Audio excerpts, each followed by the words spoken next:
sitting on this couch talking to a professional. Did I go wrong? Did I do something wrong by wearing a dress in my younger years? I want to quote one of our elder Grandmaster teachers, Professor James Small. Yes. He said, in response to a question about movies, media, and entertainment, he said, all content has intent.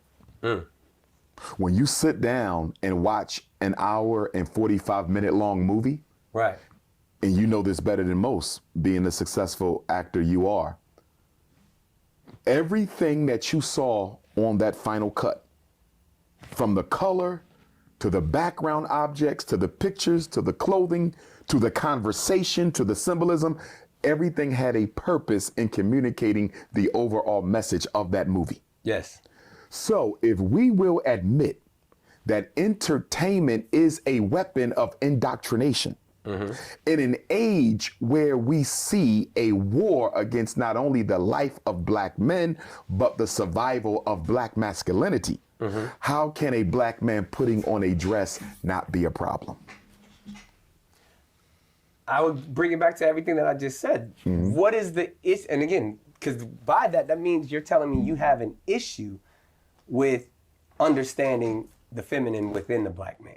But I want us to make sure we draw a distinction between feminine energy and female sexuality. Because when you spoke earlier about being secure in your masculine and being able to entertain your feminine, I can respect that. Right. But we're not talking about entertaining the feminine, because we all have that balance within us. Right. But masculine and feminine energy is not the same as male sexuality and female sexuality. So for example, certain feminine trait, patience is a feminine trait. Absolutely. You see that. Tolerance is a feminine trait.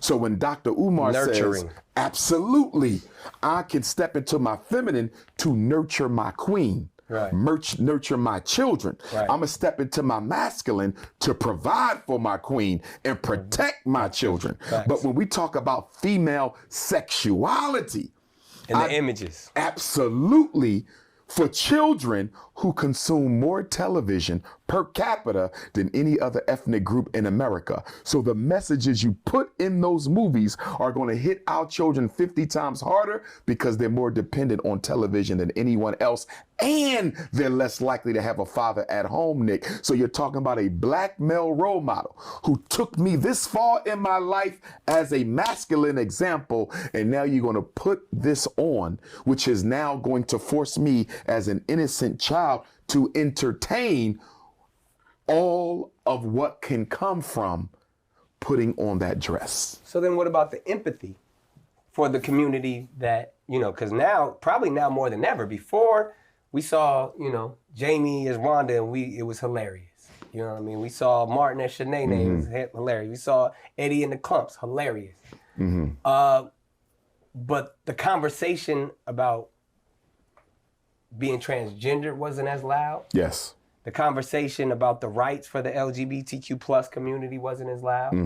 You know, so now though that imagery actually stands for something more than just a laugh. My point. So, but now that, but in an empathetic form, we want, you know, our family and the transgender community to not be discriminated against. Not to be in a state, because we'll talk about this in a minute too, to be suicidal. Yes. Not to be in a state where they're looked down upon in society. Okay. Because at the end of the day, it's the body of earthlings. We are all human beings. We're all one. Okay. So in that sense, as much as one child or one household may look down upon a Black man in a dress, there's other households and communities that see that as liberating. Okay. What y'all feel about that? How y'all feel? How we feel? How we feel? I ain't gonna front. The boy was giving it up, know what I'm saying? That boy Nick Cannon was out there giving it up. Dr. Umar was too. I might have to check that out. I have to check that out a little further. My boy Dr. Umar, man, out here doing